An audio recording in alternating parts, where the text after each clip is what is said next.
오늘은 19장입니다. 웨스트민스터 신앙고백서 19장 하나님의 법에 대한 내용을 함께 살펴보도록 하겠습니다.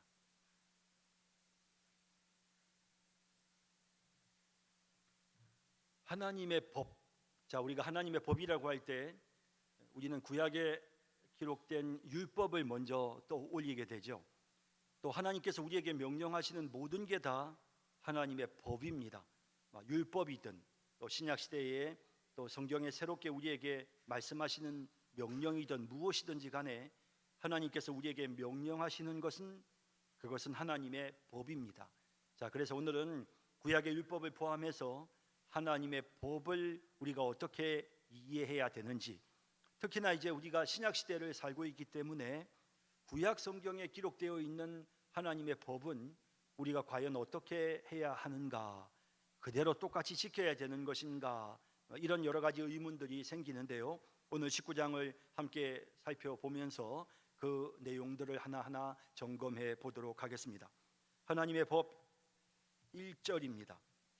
하나님께서는 아담에게 한 법을 행위 언약으로 주심으로 그와 그의 모든 후손에게 인격적이며 전적이고 엄밀하고 지속적인 순종의 의무를 지으셨고, 언약 성취의 생명을 약속하셨고, 파기의 사망을 경고하셨으며, 그에게 언약을 지킬 수 있는 힘과 능력도 부여하셨다.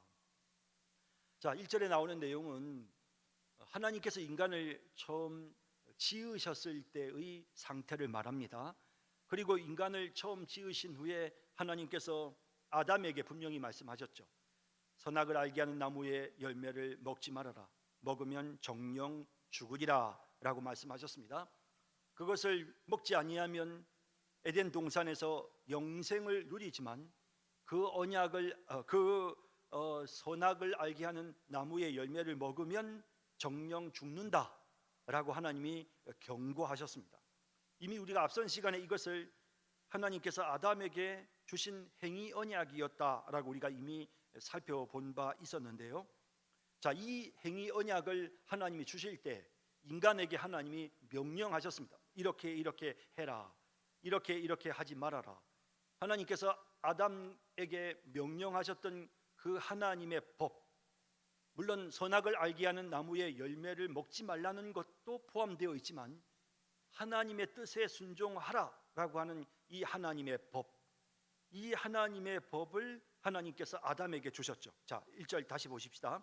하나님께서는 아담에게 한 법을 행위 언약으로 주심으로 그와 그의 모든 후손에게 인격적이며 전적이고 엄밀하고 지속적인 순종의 의무를 지으셨고, 자, 여기 하나님께서 아담에게만 명령하신 것이 아니고 그와 그의 모든 후손에게도 하나님이 명령하셨습니다. 에덴 동산에 하나님께서 아담을 세우시고 생육하고 번성하라라고 말씀하셨고, 그리고 하나님께서 내 뜻에 순종하라라고 하나님이 아담에게 말씀해 주실 때 그것은 단순히 아담 한 사람에게 뿐만 아니라 그 모든 후손들에게도 하나님이 주신 것입니다. 그리고 하나님 매우 인격적으로 순종의 의무를 지으셨습니다.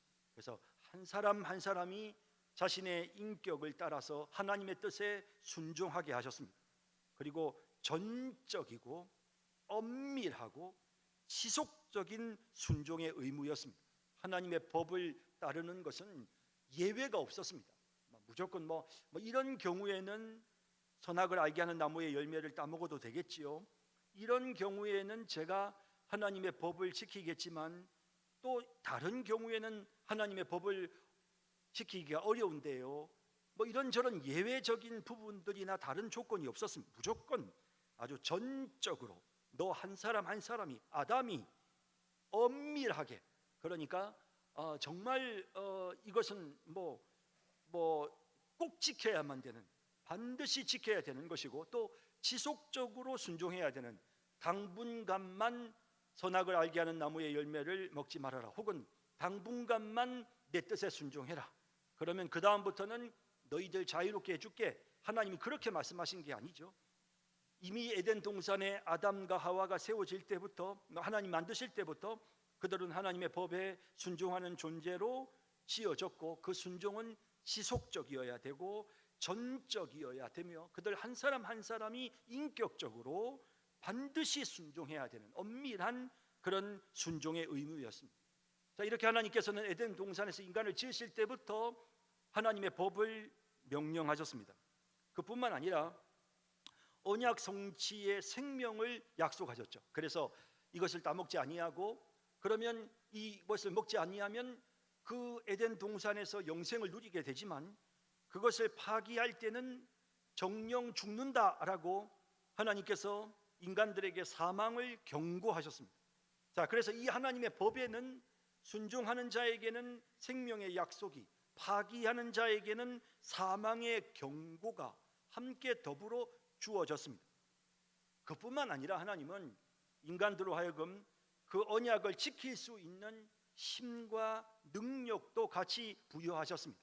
그러니까 인간의 감당할 수 없는 그런 아주 정말 도무지 할 수 없는 능력을 넘어서는 그런 명령을 하나님이 하달하신 것이 아니고, 능히 그 명령을 수행할 수 있는 그런 힘과 능력을 하나님이 처음 인간을 지으셨을 때 에덴 동산에 있는 인간에게 주셨다는 거예요. 그러니까 지금의 우리와는 확연히 다른, 왜냐하면 우리는 벌써 죄로 인하여 타락하고 하나님의 형상을 잃어버렸지만 에덴 동산의 처음 인간은 하나님의 형상으로 지어졌습니다. 굉장한 능력을 갖고 있었습니다.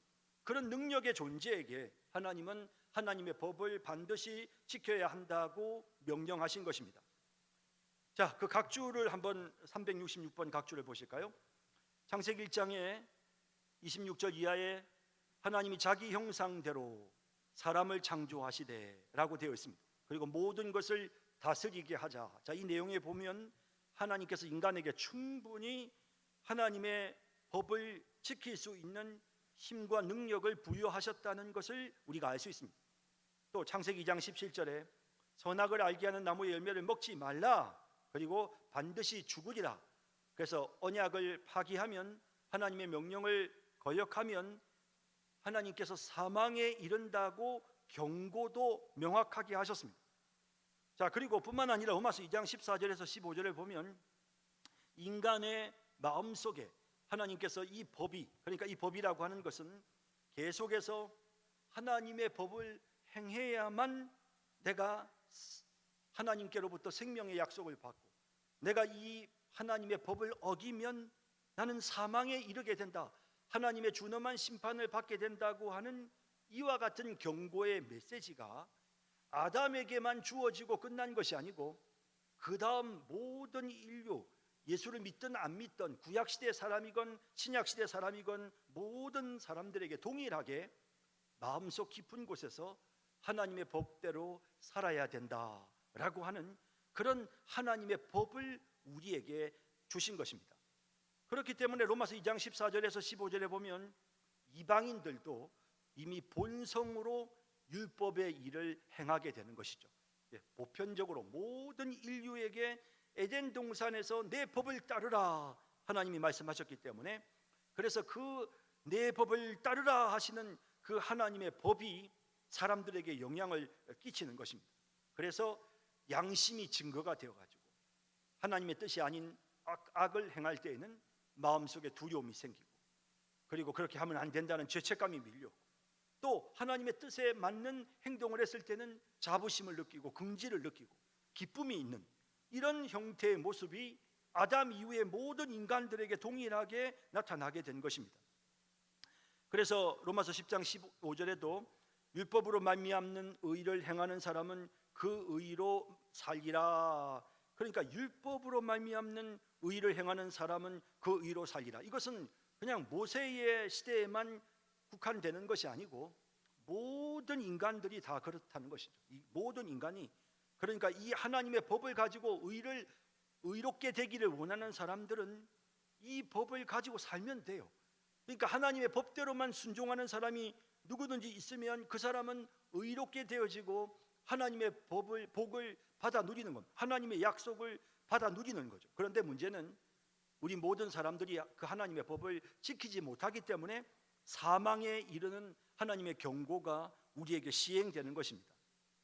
로마서 5장 12절에도 모든 사람이 죄를 지었으므로 사망이 모든 사람에게 이르렀느니라. 그러니까 아담이 죄를 지은 것 때문에 우리가 벌 받는다라고, 모든 것을 아담에게 책임을 지우는 것이 아니고 아담이 죄를 지음으로 사망에 이르렀는데, 그뿐만 아니라 모든 사람들이 다 하나님의 법을 지키지 않았기 때문에 그래서 우리 모든 인류가 다 사망에 이르게 되었다라는 것입니다. 자, 그래서 이 1절에서 말씀하시려고 하는 것은 아담에게 하나님께서 내 법대로 살아라, 내 법대로 살면 영생을, 내 법대로 살지 못하면 사망을 이라고 하신 하나님의 그 경고의 메시지가 하달되었을 때, 그것은 아담에게만 끝난 것이 아니고 온 인류, 지금 현재 살고 있는 모든 인류에게도 동일한 것입니다. 그래서 만약에 누구든지 하나님의 법대로 살 수만 있으면, 그 사람이 뭐 교회를 다니든 안 다니든 종교가 뭐든 상관없이 그들이 하나님의 뜻대로 하나님의 법대로만 살 수 있다면 그들은 영생을 누릴 수가 있는 것입니다. 하지만 그건 불가능한 것이죠. 그러므로 사망의 경고대로 그들은 사망에 이를 수밖에 없게 되었다라는 것입니다.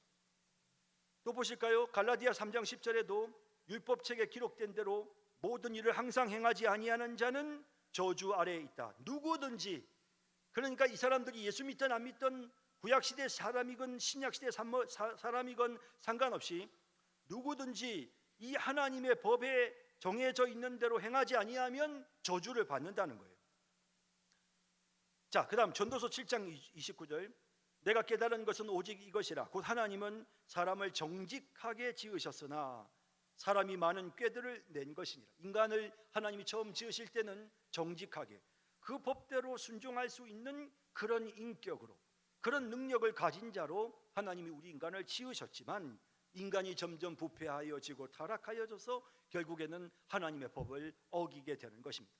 자, 여기서 우리가 이제 중요한 사실을 깨닫게 되는데, 1절에서 말씀하려고 하는 것은 이미 하나님께서 에덴 동산에 인간을 처음 창조하셨을 때 아담에게 하나님이 법을 주셨습니다.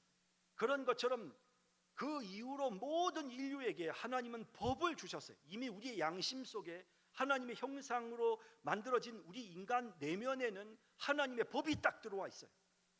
그리고 이 법대로 살면 생명을 얻지만 법대로 살지 아니하면 저주를 받고 사망에 이르게 돼요. 그걸 우리가 본성적으로 알고 있어요. 그래서 이런 하나님께서 이와 같은 하나님의 법을 이미 모든 인류의 모든 사람들에게 다 부여하신 상태다. 그래서 우리 모든 인류는 다 하나님의 법 아래에 있는 겁니다. 그래서 그 법을 따라 행치 아니하면 무조건 사망에 이를 수밖에 없는, 지옥의 형벌을 받을 수밖에 없는 우리 인간은 그런 존재인 것입니다. 자, 그 다음 2절 보시죠. 이 율법은 그가 타락한 후에도 여전히 의에 관한 완전한 법칙이었고, 하나님께서는 이 법과 같은 의의 법칙을 시내산에서 십계명으로 주시고 두 돌판에 새기셨다. 첫 네 계명들은 하나님을 향한 우리의 의무를, 나머지 6계명들은 사람들을 향한 우리의 의무를 담고 있다. 자, 2절에 나오는 내용은 뭐냐면, 이와 같은 하나님의 법, 하나님께서 처음에 에덴 동산에서 하나님께서 아담에게 선악을 알게 하는 나무의 열매를 먹지 말라라고 하는 하나님의 법을 주셨지만, 그것은 단순히 그냥 그 행동 그것만 제한된 것이 아니고 너희는 내 뜻을 따르라라고 하는 그런 명령을 주셨습니다. 그리고 나서 이제 그 하나님의 뜻을 구체적으로 이제 모세의 시대에 하나님께서 시내산에서 십계명으로 하나님의 백성들에게 주셨다는 거예요. 자, 볼까요? 세부적인 내용은, 이 율법은 하나님이 아담에게 주셨던 처음 그 율법이죠. 이 율법은 그가 타락한 후에도, 인간이 타락한 후에도 여전히 의에 관한 완전한 법칙이었습니다. 그러니까 의로워지려면, 의로운 자가 되어서 생명의 약속을 누릴 수 있으려면 이 율법은 반드시 지켜야 되는, 그래서 의에 관련된 완전한 법칙이었습니다. 하나님께서는 이 법과 같은 의의 법칙을 시내산에서 십계명으로 주시고 두 돌판에 새기셨습니다.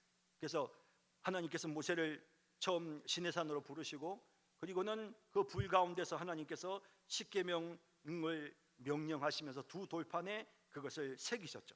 자, 367번 각주 볼까요? 자유롭게 하는, 야고보서 1장 25절에 자유롭게 하는 온전한 율법을 실천하는, 그것을 들여다보는, 율법을 들여다보고 있는 자는 실천하는 자니 이 사람은 그 행하는 일에 복을 받으리라. 그러니까 이 법은요, 이 법은 이 사람들이 신앙생활을 하든 하지 않건, 구약시대 인물이건 신약시대 인물이건 상관없고요, 무조건 이 하나님의 법을 따라서 살면, 실천하면 반드시 복을 받는 거예요. 그 다음 야고보서 2장 8절에도 성경에 기록된 대로 내 이웃 사랑하기를 내 몸같이 하라 하신 최고의 법을 지키면 그건 잘하는 거예요. 그래서 구약이든 신약이든 상관없고 모두가 다 똑같아요. 성경에 기록된 대로 이웃을 사랑하면 그것은 정말 잘하는 거예요. 자, 그 다음 야고보서 2장 12절에 너희는 자유의 율법대로 심판받을 자처럼 말도 하고 행하기도 하라. 그러니까 우리가 자유의 율법대로 심판을 받지는 않아요. 분명히 이건 이제는 우리는 율법으로 심판받지는 않아요. 왜냐하면 우리는 이미 죄를 용서받았기 때문에, 율법의 저주로부터 벗어났기 때문에.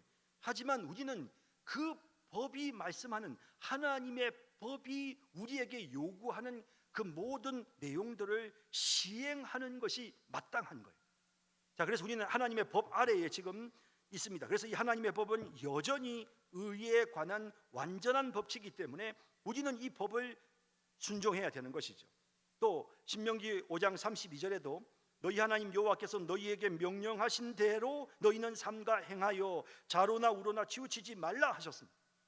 이와 같은 하나님의 법, 그것을 신명기 10장 4절에 보면 여호와께서 그 이스라엘 백성들이 출애굽할 때 시내산 위 불 가운데서, 그들이 모여 있는 날에 그들 산 위 불 가운데서 너희에게 이르신 십계명, 그것을 그 판에 쓰시고 그것을 모세에게 주셨다라고 말씀합니다.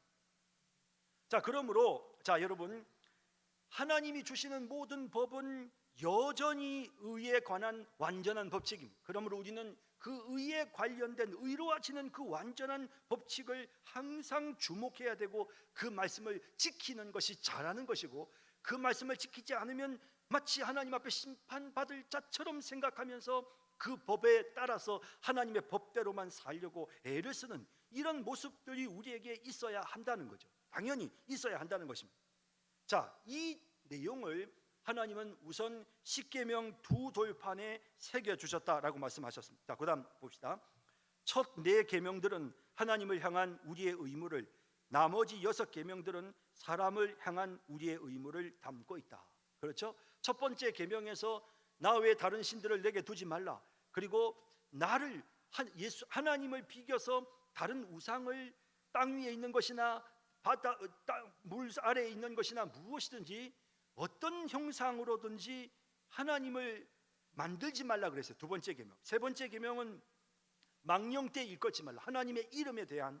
그리고 네 번째 계명은 안식일을 기억하여 거룩하게 지키라고 하시는, 이와 같은 네 개의 계명은 하나님을 향한 우리의 의무를 보여주고, 그리고 이제 다섯 번째 부모를 공경하고, 여섯 번째 살인하지 말고, 일곱 번째 간음하지 말고, 여덟 번째 도둑질하지 말고, 그 다음 아홉 번째 거짓 증거하지 말고, 열 번째 탐내지 말, 내 이웃의 것을 탐내지 말라고 하시는 이 6개의 계명은 사람을 향한 의무를 담고 있는 것입니다.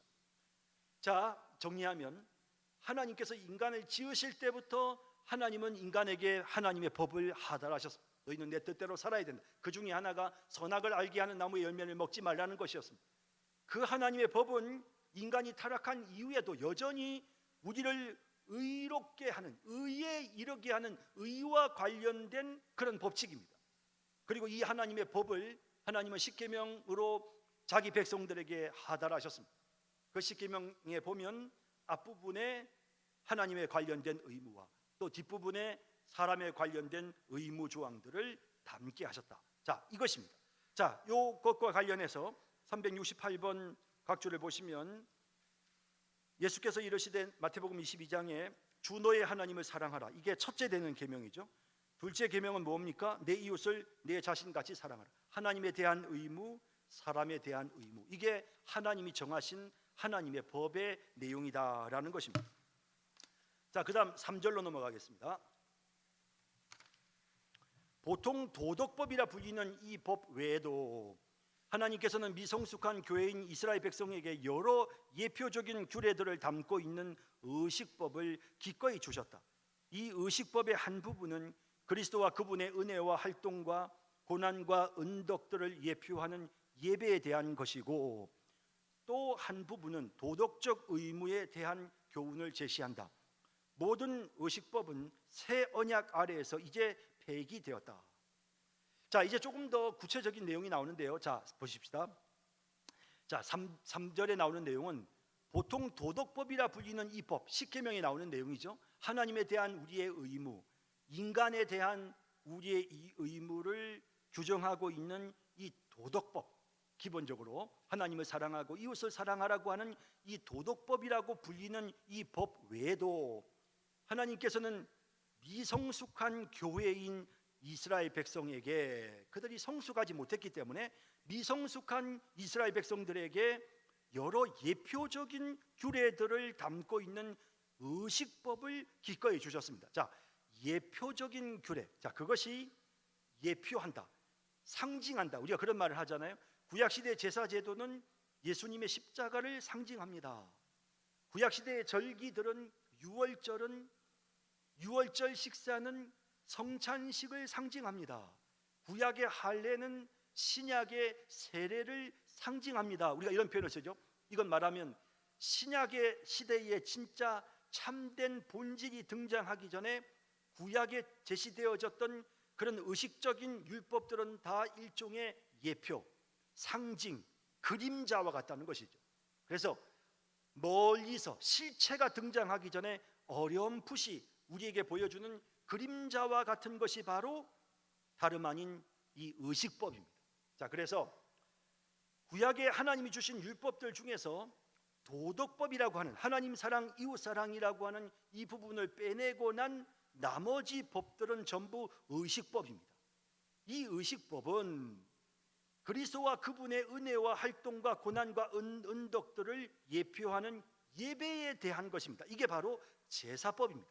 구약에 나오는 많은 제사들, 특히 레위기에 보면 레위 지파 사람들이 하나님 앞에 번제를 드리고 소제를 드리고 화목제를 드리고 속건제를 드리고 속죄 제사를 드렸던 이와 같은 모든 제사들이 예표하는 것은 바로 예수님입니다.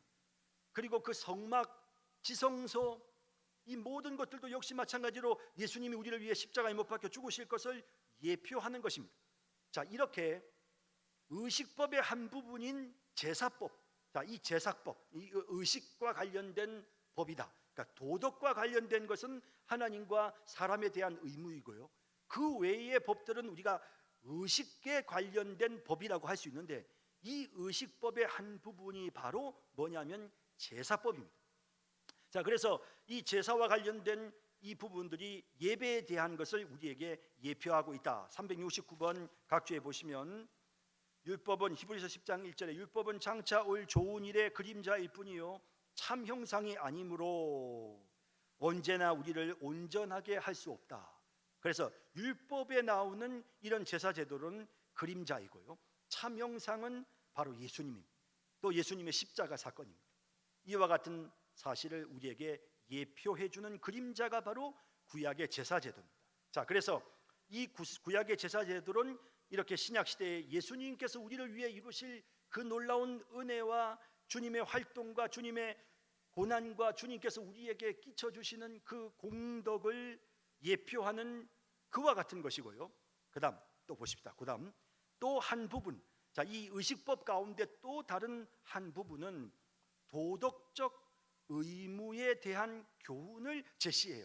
자, 여기 이제 이 부분은 뭐냐면, 자, 이제 예를 들어서 이제 단순히 이와 같은 이 의식법 자체가 단순히 어떤 그 예수님의 십자가의 어떤 이런 은혜만 우리에게 보여주는 것이 아니라, 더 그뿐만 아니라 이제 우리 자신들의 삶에 있어서 여러 가지 어떤 그런 교훈을 줘요. 그래서 그런 도덕적인 어떤 그런 의무에 대한 부분뿐만 아니라 우리에게 교훈적인 내용들이 굉장히 많아요. 여러 가지 그 의식들이요. 그래서 그 이제 뭐 의식들 가운데 뭐 예를 들면 뭐 이렇게 납병 환자들을 치료한다든지, 아니면 음식을 먹는 데 있어서 어떤 음식은 먹고 어떤 음식은 먹지 만다든지 하는 이런 여러 가지 부분들이 있는데, 이런 예식들은 우리에게 어떤 교훈을 제시해줘요. 그러니까 어떤 교훈이냐면, 하나님의 백성들은 거룩해야 된다, 하나님의 백성들은 부정한 것을 가까이 해서는 안 된다, 이런 교훈들을 우리에게 제시해 주는데요. 자, 그래서 이렇게 하나님께서 이스라엘 백성들에게 주셨던 율법 중에, 하나님의 법 중에 도덕법을 제외한 나머지 제사법은 예수 그리스도의 십자가 사건을 통해 우리에게 성취가 되었고, 그 다음에 여러 가지 또 다른 우리에게 교훈을 주는, 원리적으로 하나님의 백성들은 거룩하게 살아야 되는구나, 이런 원리를 주는 도덕적 의무에 대한 그런 여러 가지 어떤 교훈을 주는 그런 내용들을 담고 있어요. 하지만 이 모든 의식법은, 자, 그 다음 나오는 내용이 중요하죠. 그 모든 의식법은 새 언약 아래에서 이제 폐기되었다. 자, 이것은 이제 새 언약 아래서, 예수님의 십자가 아래서 이제 더 이상은 우리에게 아무런 의미가 없어요. 왜냐하면 예수님이 십자가에서 다 완성하셨기 때문이죠. 예수님이 다 이루셨어요. 그래서 이제는 우리가 신약 시대에는 먹는 음식의 문제 때문에 막 이걸 먹어야 되느냐 말아야 되느냐, 돼지고기를 먹어야 되느냐, 이런 것 때문에 우리가 도무지 고민할 필요가 없는 것입니다. 그래서 이제는 구약시대 백성들처럼 그런 어떤 제사를 하나님 앞에 드려야 되는가, 뭐 이런 것도 우리가 고민할 필요가 없는 것입니다. 이제 다 폐기가 되었기 때문입니다. 자, 371번 각주를 볼까요? 골로새서 2장 14절에 법조문으로 쓴 증서를 지우시고 제하여 버리사 십자가에 못 박으셨다. 골로새서 2장 16절에 먹고 마시는 것, 절기, 초하루, 안식일을 이유로 누구든지 너희를 비판하지 못하게 하라. 이것들은 장래일의 그림자이다. 그렇지만 몸은 그리스도의 것이기 때문에 우리는 예수 그리스도를 그대로 따르기만 하면 됩니다. 에베소 2장 15절에도 법조문으로 된 계명의 율법을 폐하셨고, 또 십자가로 이 둘을 한 몸으로 하나님과 화목하게 하려 하십니다. 이방인들에게 복음을 전해야 되는데, 구약 백성들은, 이스라엘 백성들은 율법을 지키고 있어요. 율법을 지키고 있는 이 이스라엘 백성들, 그런데 신약의 이 다른 이방인들에게도 복음을 전해야 되는데, 율법에 나오는 이런 조항들을 갖다 대면서 돼지고기를 먹으면 안 된다, 또 여러분들은 구약 시대처럼 할례 예식을 거행해야 된다, 여러분들은 구약 예식처럼 유월절을 지켜야 되고, 이건 먹어도 되고 이건 안 먹어야 되고, 이런 식의 규례를 가지고 되면 이방인들에게 복음을 전하기가 너무 어려운 거예요. 그래서 이제는 이런 모든 율법의 의식법들을 다 폐지시키셔서 이방인들도 자유롭게 예수님을 믿을 수 있게끔 만드셨다라는 겁니다. 자, 이렇게 해서 모든 구약의 의식법들은 새 언약 아래서 이제 폐기가 되어졌습니다. 어떤 의식법은 제사법은 예수님의 십자가를 통해서 성취되어졌고, 어떤 의식법들은 그것이 갖고 있는 도덕적 교훈, 그것을 우리가 그대로 또 참조하면 되는 것입니다. 그렇게 하고 이제 모든 구약에 관련된 의식법들은 폐지가 되었다 하는 사실을 보여줍니다. 자, 그 다음 4절 넘어갑니다. 하나님께서는 정치 조직체이기도 한 이스라엘 백성에게 여러 가지 재판법도 주셨는데, 이것은 그 백성의 신분과 더불어 폐지되었다. 이제 이 법은 일반적인 공정성이 요구하는 것 말고는 누구에게도 더 이상 구속력을 지니지 않는다. 자, 이 4절에 나오는 내용은 뭐냐면, 구약의 율법을 우리가 살펴보면요, 구약에도 형법이 있습니다. 다른 사람들의 물건을 훔쳤을 때는 이렇게 조치해라. 또 혹은 갑작스럽게 뜻하지 않는 그런 사고가 일어났어요. 사람이 죽는 사고가 생겼을 때 이걸 어떻게 조치를 취해야 되는가. 그래서 정말 그러면서 우리가 사람들이 살아가는 동안 일어날 수 있는 여러 가지 형법과 민법과 관련된 이런 재판법들이 출애굽기에 보면 특별히 아주 세부적으로 잘 나타나고 있습니다. 그래서 이런 범죄를 저질렀을 때는 이런 식으로 벌을 주어야 되는구나, 이제 그런 것들이 아주 명확하게 잘 제시가 되어져 있는데, 이와 같은 재판법도 그 백성의 신분과 더불어 폐지되었다. 그러니까 이스라엘 백성이라고 하는 이스라엘 나라를 하나님이 세우셨잖아요. 그런데 그 이스라엘 나라가 이제 완전히 다 흩어져 버리고, 그리고 이제는 하나님께서 이방인들에게 복음을 전하기 위해서 하나님이 이제 유대인들과 예루살렘을 하나님이 심판하셨어요. 그렇기 때문에 더 이상 이스라엘이라는 나라는 하나님이 말씀하시는 구약의 언약 백성으로서 이스라엘이라는 나라는 이제 존재하지 않아요. 그러므로 그 국가가 없어짐으로써 그 국가에게 주셨던 이와 같은 재판법도 이제 더 이상 의미가 없는 것입니다. 그래서 이것도 역시 마찬가지로 폐지가 되어졌습니다. 그래서 거기 보면 그런 내용이 나옵니다. 예를 들어서 소가 사람을 받았어요. 사람이 죽었어요. 자, 그랬는데 주인이 그 경우에 사람이 죽을 줄을 모르고 그만 따뜻하지 않게 사고가 일어나서 그 사람이 죽었어. 자, 그럼 어떻게 해야 되는가? 그럴 경우에는 5배로 보상하고, 그 다음에 뭐 그런 내용들, 소는 죽이고. 근데 만약에 이 주인이 이 소가 들이받는 버릇이 있다는 걸 뻔히 알면서도 그 소를 잘 붙잡지를 않아서 사람을 죽였어.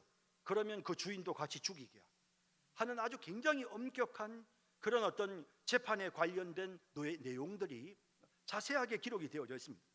그러니까 이런 내용들은 이스라엘이라는 나라가 사라지면서 이와 같은 재판법도 다 사라졌습니다. 그런데 이제 이 법은 일반적인 공정성이 요구하는 것. 자, 이건 뭐냐면 어떤 그 형평성이라고 하는 게 있어요. 형평성. 그러니까 봐라, 구약 시대에도 이렇게 이런 식으로 잘못을 저질렀을 때는 이렇게 하지 않았느냐. 그러니 우리가 신약 시대에도 그 법에 따라서 우리가 좀 형평성이라는 걸 가지고 언급을 할 때 그때는 이걸 우리가 말할 수 있어요. 구약의 이스라엘 백성들의 재판법에도 보면 이런 내용이 나온다.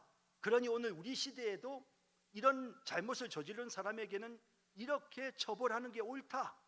우리가 그렇게 말할 수 있죠.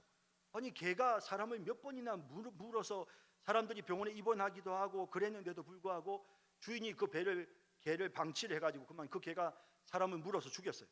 그랬을 때에는 우리가 생각할 때 오늘날로 보면 처벌이 별로 크지 않죠. 그러나 예를 들어서 구약의 이런 경우는 반드시 그 주인도 사망이다, 사형이다, 이러면서 우리가 형평성, 그러므로 신약 시대에도 우리가 오늘날 우리나라에서도 이런 법은 강화되어야 된다. 예를 들면 이런 식으로 형평성을 이야기하면서 그 법을 언급을 할 수는 있지만 지금 현지에 와서 구약 시대의 이스라엘 백성들에게 주어진 재판법을 오늘 신약 시대에 우리도 똑같이 지켜야 된다, 그렇게는 말할 필요가 없다는 것입니다. 그래서 이제 더 이상은 구속력을 지니지 않는다는 겁니다. 자, 3절과 4절을 통해서 우리는 구약에 나오는 하나님의 법 중에 의식법이라고 하는 부분들에 대해서도 이미 폐지가 되었다. 물론 그 의식법이 주는 교훈들은 우리가 좀 되새겨야 되겠지만 폐지가 되었다. 그리고 또 구약 시대의 재판법도 이미 폐지가 되었다. 물론 그 구약 시대의 재판의 내용을 가지고 오늘 우리가 이 시대에도 형평성 문제를 이야기하면서 그러면서 그때 그렇게 했으니까 우리도 좀 강화시켜야 됩니다, 이런 이야기는 할 수 있을지 몰라도 구약 율법에 나와 있는 재판법을 우리가 신약 시대에 이스라엘 백성도 아니고 이스라엘 나라도 아닌 대한민국 사람들이 그 법을 지켜야 될 이유는 전혀 없다, 이겁니다. 그러니까 더 이상 구약법이 오늘 신약 시대에 우리에게 구속력이 없다라는 사실을 보여줍니다. 자, 그 다음 5절 넘어갑니다. 도덕법은 의롭다함을 받은 자들이나 그 밖의 사람들까지도 순종하도록 정해져 있다. 즉 그 안에 담겨져 있는 내용의 입장에서뿐만 아니라 그 법을 주신 창조주 하나님의 권위의 관점에서 보더라도 그러하다. 그리스도께서도 복음에서 이 법의 구속력을 조금도 해소하지 않으셨고 오히려 크게 강화하셨다. 자, 여러분, 이 5절에 나오는 내용이 뭐냐면 지금 제가 의식법과 제사법은 이미 폐지, 우리에게 아무런 구속력이 없습니다. 물론 우리는 교훈을 얻어야 되지만 그것이 지금 법적인 권한이 우리에게는 전혀 없습니다. 하지만 도덕법, 아까 제가 십계명 말씀드렸죠. 십계명으로 대표되는 구약의 도덕법은 의롭다함을 받은 자들, 우리죠, 이나 그 밖의 사람들, 예수 안 믿는 사람들에게까지도 순종하도록 이 법은 정해져 있습니다. 자, 373번 각주에 보면 야고보서 2장 10절, 누구든지 온 율법을 지키다가 그 하나를 범하면 모두 범한 자가 되나니, 여기 누구든지란 말에는 예수 믿는 사람이건 예수 안 믿는 사람이건 다 똑같아요. 다 들어갑니다. 누구든지 온 율법을 지키다가 그 하나를 범하면 우리는 범죄자가 되는 겁니다. 그렇기 때문에 율법에 나오는 이 도덕 율법에 관련된 거기 보면 간음하지 말라, 살인하지 말라 뭐 이런 내용들이 나오죠. 하나님에 대한 의무와 인간에 대한 의무를 소홀히 하게 되면 그러면 그 사람들은 무조건 하나님 앞에 심판받습니다. 그러니까 순종하도록 정해져 있다라는 말의 뜻을 여러분 아실 겁니다. 반드시 도덕법은 믿는 사람이건 아닌 건 다 순종해야 됩니다. 자, 그다음 즉 그 안에 담겨져 있는 내용의 입장에서뿐만 아니라 그 법을 주신 창조주 하나님의 권위의 관점에서 보더라도 그러하다. 자, 하나님께서 우리에게 주시는 그 도덕법에 나오는 내용을 보면 어떻습니까? 내용 자체가 사랑이죠. 하나님 사랑, 이웃 사랑. 그 내용을 보면 마땅히 이거는 어느 종교인들이건 신앙이 있는 사람이건 없는 사람이건 다 똑같이 알아요. 아, 진짜 이 법은 꼭 우리가 지켜야 된다라는 생각이 들죠. 십계명은 당연히 우리가 지켜야 된다라고 모두가 다 동감해요. 그래서 그 내용을 볼 때 반드시 그것을 우리가 그대로 지켜야 되지만 그 내용뿐만 아니라 이 법을 주신 분이 하나님이시기 때문에 이 법이 하나님의 말씀이기 때문에 그래서 우리는 당연히 이 법에 순종하는 것이 마땅하다는 것입니다. 자, 374번 각주를 볼까요? 자, 그래서 율법은 로마서 13장에 보면 남을 사랑하는 자는 율법을 다 이루었느니라. 내 이웃을 내 자신과 같이 사랑하라 하신 그 말씀 가운데 다 들었느니라. 사랑은 율법의 완성이니라. 우리가 이런 내용을 보면 이 내용 자체가 사랑이기 때문에 반드시 우리는 이걸 도덕적으로 윤리적으로 실천해야 됩니다. 또 예를 들어서 내 아버지와 어머니를 공경하라. 이것은 약속 있는 첫 계명이니. 이런 부분도 마찬가지죠. 이건 누구나 다 해야 되는 줄 우리가 아는 거예요. 그렇기 때문에 그 내용을 볼 때 우리는 순종해야 되고 또한 이것이 약속이 있는 계명이다. 이건 다시 말하면 이건 하나님께서 우리에게 하달하신 거라는 거예요. 하나님이 약속하시면서 우리에게 하달하신 하나님의 말씀이에요. 그렇기 때문에 우리는 이 도덕법에 순종해야 됩니다. 요한일서 2장 3절 4절도 마찬가지인데 그의 계명을 지키면 이로써 우리가 그를 아는 줄로 알 것이요 라고 말씀하고 있죠. 그러니까 우리가 정말 하나님을 안다면, 우리가 정말 예수님을 안다면 당연히 그 계명에 순종할 수밖에 없는 것이죠. 그래서 우리가 도덕법을 순종해야 되는 것은 그 도덕법인 십계명에 나오는 하나님 사랑, 이웃 사랑의 그 내용이 마땅히 인간은 지켜야 될 도리이기 때문에 지켜야 되는 것이고 뿐만 아니라 하나님이 우리에게 명령하신 거기 때문에 도덕법은 신약시대에도 계속해서 우리가 지켜야 된다라는 사실을 보여줍니다. 그 다음 그리스도께서도 복음에서 이 법의 구속력을 조금도 해소하지 않으셨고 오히려 크게 강화하셨다. 도덕법에 대해서는 예수님이 이 부분들이 폐지되었다거나 너희가 사랑하지 않아도 된다, 너희가 살인해도 괜찮다, 거짓말해도 된다 이렇게 말씀하지 않으셨어요. 자, 그래서 375번 각주에 보시면요, 마태복음 5장 17절 19절 내가 율법이나 선지자들을 폐하러 온 줄로 생각하지 말라. 폐하러 온 것이 아니요 완전하게 하려 함이라. 율법의 1.1획도 결코 없어지지 않는다. 다 이루리라. 누구든지 이를 행하며 가르치는 자는 천국에서 크다 일컬음을 받으리라 라고 말씀하죠. 자, 이런 내용들을 보면 도덕법은 예수님도 절대로 폐지시키지 않으셨고 오히려 더 강화시키고 있어요. 그래서 반드시 우리는 이 십계명에 나오는 내용들, 하나님께서 하나님 사랑하라, 이웃 사랑하라 하신 이 도덕법들은 반드시 우리가 지켜야 되는 것입니다. 야고보서 2장 8절에도 너희가 만일 성경에 기록된 대로 내 이웃 사랑하기를 내 몸과 같이 하라 하신 최고의 법을 지키면 잘하는 것이다 라고 했죠. 로마서 3장 31절에도 그러므로 율법을 더욱 우리가 믿음으로 말미암아 율법을 더 굳게 세운다. 율법을 더 굳게 세운다는 것은 율법에서 명령하고 있는 이 도덕법, 하나님 사랑, 이웃 사랑에 대한 이 도덕법을 우리가 그대로 지키는 것을 의미하는 것이죠. 자, 이래서 우리가 신약 시대의 우리 성도들도 마찬가지로 우리는 반드시 이 도덕법인 구약의 율법 중에 십계명의 내용들은 반드시 시행해야 된다는 사실을 우리가 깨닫게 되는 것입니다. 자, 6절 조금 내용이 길어서 그냥 제가 바로 시작하겠습니다. 전체 안 읽고요. 참 신자들은 행위 언약으로서의 율법 아래 있지 않고 그 법에 의해 의로워지거나 심판받지는 않는다 하더라도, 자, 이게 이제 여러분 우리가 잘 생각해야 될 부분인데요. 참 신자는 우리입니다. 우리는 행위 언약으로서의 율법 아래 있지 않아요. 그래서 우리는 그 법에 의해 의로워지지도 않고 심판받지는 않아요. 이건 분명하잖아요. 자, 하나님께서 구약 시대의 십계명을 통해서 우리에게 하나님 사랑해라, 이웃 사랑해라라고 말씀하셨습니다. 그런데 그것이 오늘 우리에게 그대로 적용이 돼요. 우리는 하나님 사랑해야 되고 이웃 사랑해야 돼요. 그러면 우리가 하나님 사랑하면 할수록, 이웃 사랑을 더 많이 하면 할수록 우리가 더 의로워집니까? 아니요.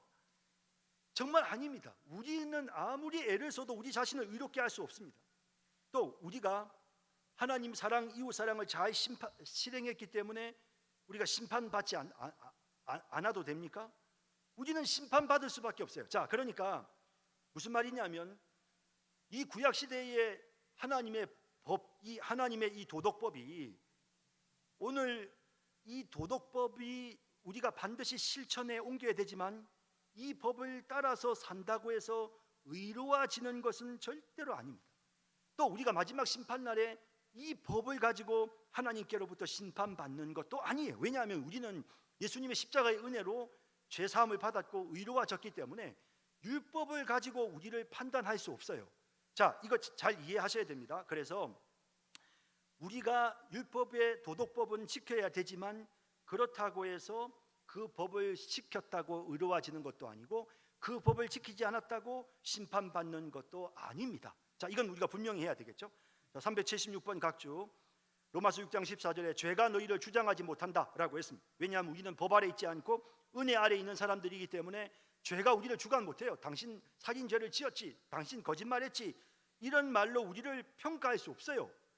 왜? 우리는 이미 은혜 아래 있기 때문, 예수님의 십자가의 은혜로 우리의 죄가 사함 받았기 때문입니다. 갈라디아 2장 16절도 마찬가지입니다. 율법의 행위로가 아니고 예수 그리스도를 믿음으로 우리는 의롭다함을 받은 것입니다. 그죠? 예, 사도행전 13장도 마찬가지고 로마서 8장 1절도 마찬가지. 이제 그리스도 예수 안에 있는 자에게는 결코 정죄함이 없습니다. 율법으로 의로워지지도 않고 율법 때문에 심판받지도 않아요.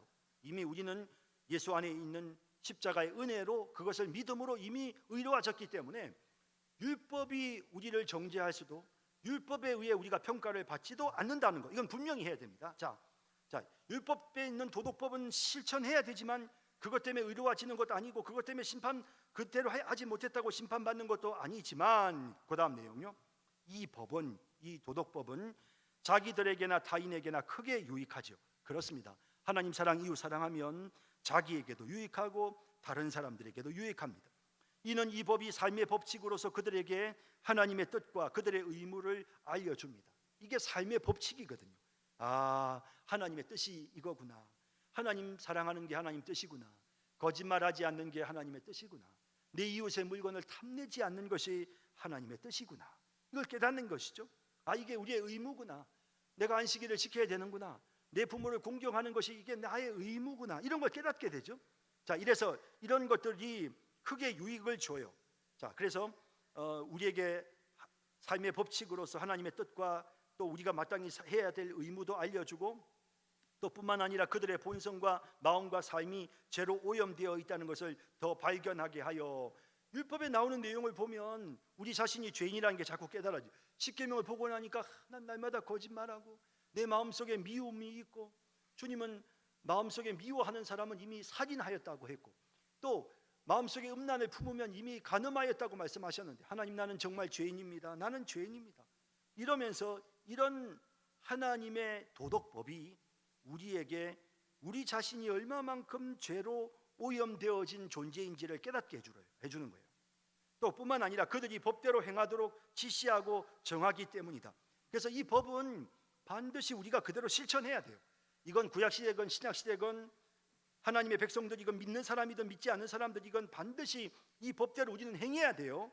자, 반드시 행해야 되는데, 마찬가지로 그들은 이 법으로 자신을 살핌으로써 더욱더 죄를 확신하게 되며 죄 때문에 겸손해지고 죄를 미워하게 되고, 그래서 내가 마땅히 이 법대로 순종하고 살아야 되는데 그대로 하지 못하는, 내 양심이 자꾸만 깨닫게 만들어요. 교회를 안 다니는 사람도 마찬가지. 양심이 자꾸만 마음속에서 그건 아니야, 잘못됐어 라는 거예요. 내 속에 하나님의 법을 즐거워하는 믿지 않는 사람도 마찬가지예요. 선하게 살고 이웃에 대한 의무를 다했을 때 마음속에 기쁨이 생기는 거예요. 그런데 또 주의 계명을 지켰을 때는 부끄럽지 않은 거예요. 그런데 그걸 지키지 않으면 자꾸 마음에 갈등이 생기고 부끄러워지고, 하나님은 이런 것을 통해서 우리의 마음속에 너희는 내 법대로 살아야 돼, 도덕법을 지키면서 살아야 돼 라고 계속해서 우리에게 사인을 주신단 말이에요. 그런데도 우리는 그렇게 살지 못하죠. 그런데 이 도덕법을 살펴보면서 성경에 나오는 하나님 사랑, 이웃 사랑에 대한 하나님의 명령을 읽으면서 우리 자신이 죄를 지은 죄인이라는 걸 깨닫게 되죠. 그리고 겸손해지죠. 죄를 미워하는 마음을 마음속에 갖게 되죠. 하나님, 어떻게 하면 제가 이 죄로부터 벗어날 수 있습니까? 오라, 나는 곤고한 사람이로다. 이 사망의 몸에서 누가 나를 건져내랴 라고 하면서 간절하게 이 모든 죄로부터 벗어나기를 원하는 그런 갈망이 생기는 겁니다. 그러면서 그 다음, 자기들이 그리스도를 필요로 한다는 것과 그분의 완전한 순종을 더욱더 분명하게 직시하게 된다. 자, 이게 무슨 말일까요? 그러면서 내 힘으로는 내가 의롭게 살 수 없다는 것을 깨닫게 되죠. 그러면서 주님을 의지하게 되는 거예요. 나는 죄인입니다. 나는 내 힘으로는 하나님의 도덕법대로 행하지를 못하는 나는 죄인입니다. 하나님의 심판을 받을 수밖에 없습니다. 난 어떻게 하면 좋습니까? 그러면서 예수님의 십자가를 바라보게 되는 것입니다. 자, 그래서 죄인이라고 깨달으면 그 결과로서 우리가 예수님에게로 나아가게 되죠. 그런데 그 죄인이라는 걸 깨닫게 되는 역할을 하는 게 바로 하나님의 법인 거예요. 도덕법인 거예요. 하나님의 법인 도덕법을 통해서 우리 자신이 죄인인 걸 깨닫고 나서야 하나님 앞에 주님, 이제 저 주님 의지할래요 라고 하며 예수님을 믿고 의지하는 마음들이 생기게 되는 거죠. 그리고 나는 순종하지 못했지만 예수님이 하나님의 요구를 다 십자가에서 이루셨거든요. 그럼으로써 예수님의 순종으로 말미암아 내가 의롭게 되어진다는 사실을 깨닫게 되며, 그러면서 예수님에게로 나아갑니다.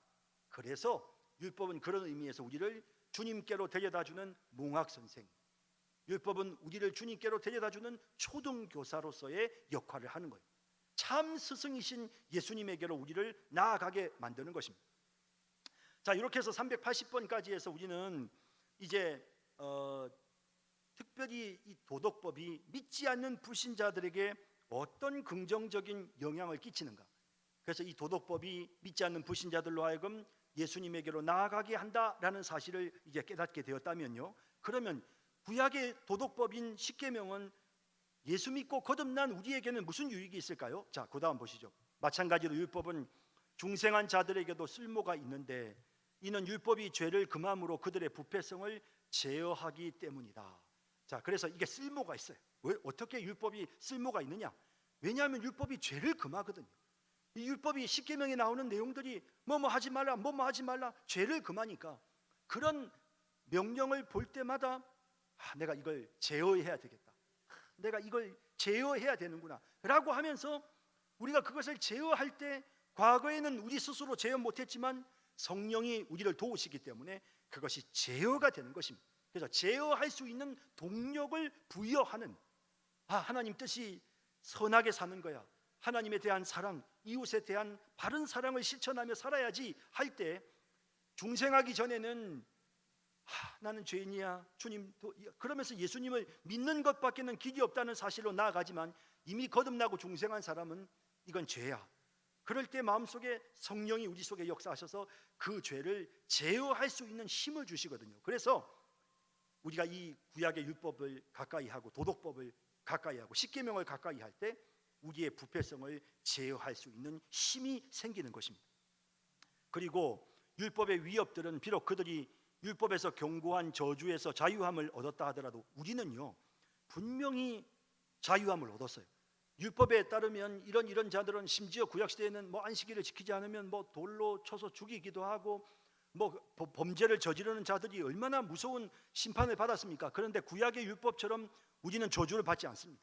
이미 우리는 저주에서부터 자유함을 얻었습니다. 예수님의 십자가의 피로 우리는 율법의 저주로부터 자유함을 얻었습니다. 그렇다 하더라도 그들이 죄로 인해 받아야 할 마땅한 벌이 무엇인지 자기들이 죄 때문에 어떤 환난을 현세에서 당하게 될지를 보여주는데 이바지하죠. 그러니까 내가 이렇게 계속해서 범죄를 저지르면 나는 이런 벌을 받게 되는구나. 구약에 의하면 나는 이런 벌을 받게 되는구나. 그런 사실들을 깨닫게 될 때 우리 스스로가 우리의 부패성을 제어할 수 있는. 자, 그래서 율법이 예수를 이미 믿고 거듭난 하나님의 백성들에게 어떤 긍정적인 역할을 하느냐면 내가 이대로 살면 하나님께서 이걸 수용하지 않아, 하나님이 기뻐하지 않으시는구나. 정말 진짜 내가 이대로 살면 안 되는구나. 하나님이 원하시는 건 이게 아니야 하는 걸 깨달으면서 성령의 도움을 의지하면서 죄를 이겨낼 수 있는 그런 내적인 힘이 생기기 때문에, 그래서 구약의 도덕 율법이 신약시대 성도들에게 유익하다는 것입니다. 그다음 마찬가지로 그 법의 약속들은 하나님께서 순종을 인정하신다는 사실과, 자, 그래서 도덕법은 하나님께서 구약시대부터 시작해서 하나님의 계명에 순종하는 자들에게는 이런 복을 주시는구나, 이런 복을 주시는구나. 얼마나 그런 내용이 많습니까? 하나님의 법을 따라서 살았을 때 이렇게 복 주시는구나. 하나님은 내가 순종하는 것을 인정해 주시는구나 하는 사실을 깨달아요. 고단 가로 안에 보면 행위 언약으로서 율법에 의하여 그들의 몫으로 이 복들이 주어지는 것이 아니라 하여도, 자, 이게 무슨 말이냐면 구약 시대의 하나님의 언약은 일종의 행위 언약처럼, 그래서 이렇게 살면 하나님께서 영생의 복을 주시고 이렇게 살지 아니하면 하나님께서 사망에 이른다, 사망의 경고를 하셨어요. 자, 그러나 우리는 이미 율법 아래 있지 않기 때문에 하나님의 율법에 제시된 것처럼 복을 받거나 율법에 제시된 것처럼 하나님께로부터 저주를 받거나 그런 일은 일어나지 않아요. 그런 일들은 일어나지 않아요. 우리가 만약에 구약에 있는 율법대로 그대로 된다면 얼마나 구약에 무서운 내용들이 많습니까? 우리가 범죄를 저지를 때마다 우리 다 죽어야죠. 그런데 그런 일들이 일어나지 않는데, 하지만 우리는 구약에 나오는 그런 내용들을 보면서 하나님께서 순종을 인정하시는구나, 하나님 우리 인간의 순종을 기쁘게 받으시는구나 하는 것은 우리가 깨달아요.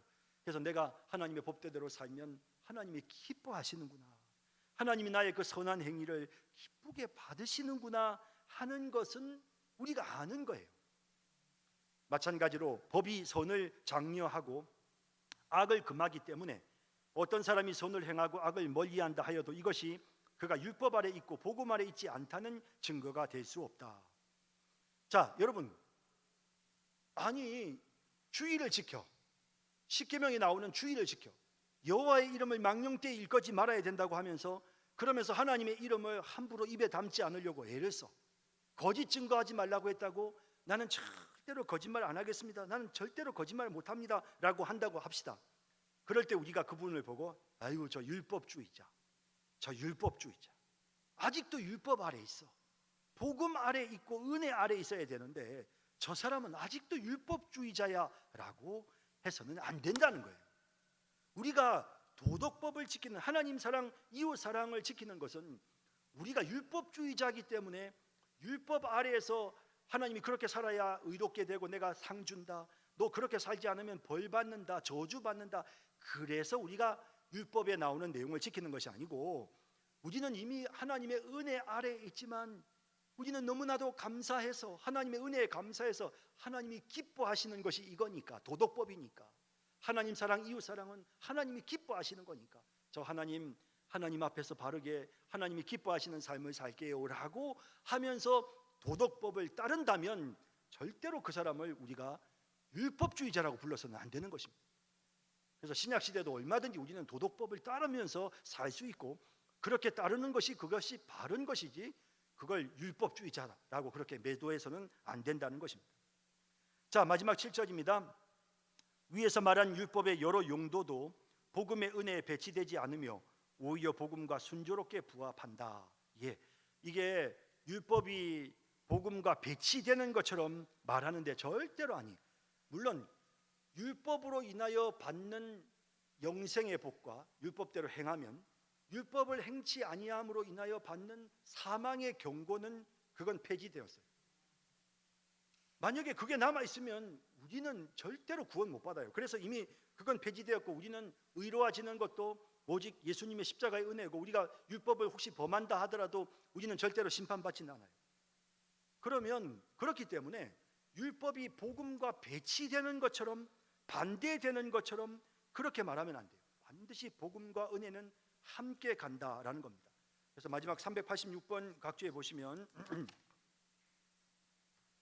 네, 그러면 율법이 하나님의 약속들과 반대되는 것이냐? 결코 그럴 수 없느니라.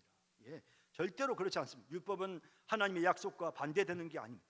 하나님의 약속과 함께 가는 것이고 우리에게 하나님의 선하신 뜻이 무엇인지 하나님이 기뻐하시는 삶의 지침을 우리에게 분명히 보여주는 것입니다. 그러므로 율법은 절대로 복음과 배치되지 않으며 순조롭게 부합합니다. 그리스도의 성령께서 사람의 의지를 복종하게 하시어 율법에 계시된 하나님의 뜻이 요구하는 바를 자유롭고 기꺼이 행할 수 있게 하시기 때문이다. 자, 그러면서 마지막 결론인데요. 성령께서 이미 들어와 계세요. 우리가 예수 믿을 때 성령이 우리 안에 들어와 계시죠. 들어와 계시면서 그 성령이 하는 일이 뭐냐면 율법대로 행하게끔 율법의 요구를 이루도록 하시는 거예요. 그러니까 성령이 우리 안에서 도덕법인 하나님의 십계명을, 하나님 우리에게 주신 십계명, 하나님 사랑, 이웃 사랑에 대한 그 모든 계명을 그대로 행할 수 있도록 성령이 우리를 도와주시는 거예요. 그래서 복음과 율법은 절대로 서로 배치되지 아니하고 그리스도의 성령의 역사하심으로 말미암아 이제는 그 율법을 우리가 완성해 나가는 이런 은혜로운 일들이 일어나게 되는 것이죠. 387번 각주에 보시면 하나님께서 우리에게 새 영을 주신다. 그래서 그 성령이 우리 속에서 하나님의 율례를 행하도록 하신다. 히브리서나 예레미야 31장도 마찬가지죠. 하나님의 법을 우리들의 생각에 우리의 마음에 기록한다. 그래서 성령께서 그 법을 지킬 수 있게끔 우리를 이끄신다라는 겁니다. 그렇기 때문에 하나님의 율법이 이제 배치되어졌다. 신약 시대에 우리는 하나님의 율법을 버려야 된다. 이건 절대 안 합니다. 그러나 우리가 구약 시대에 어떤 그 구약의 어떤 의식법, 앞서 말씀드렸던 것처럼 의식법 뭐 이런 거 난 돼지고기 못 먹어요. 이런 말을 하면 안 되죠. 절대. 우리 얼마든지 먹을 수 있습니다. 뭐 구약에 나오는 어떤 그런 율법에 나오는 내용들을 가지고 뭐 할례를 행해야 된다. 뭐 이런 거 말도 안 되는 거죠. 뭐 절기를 지켜야 된다. 안식일을 지켜야 된다. 유월절을 지켜야 된다. 이렇게 말해서도 안 됩니다. 우리가 신약 시대에는 안식일을 지키는 게 아닙니다. 안식일의 정신을 이어서 우리는 안식 후 그 다음 날인 주일을 지키는 겁니다. 그래서 안식일을 구약에 나오는 안식일을 지키는 게 아닙니다. 신약 시대에는 안식일의 정신을 그대로 담아서 이제 이 주일날 예수님이 부활하시고 부활하신 이 주일날 우리는 함께 모여서 하나님 앞에 예배드리고 쉼을 누리는 것입니다. 자, 이런 우리가 이 구약의 율법이 신약 시대에 그대로 성취가 되어지고 성령의 역사하심을 통해서 우리에게 완성되어지는 이런 내용들을 우리가 함께 쭉 살펴보았습니다. 자, 기도하겠습니다.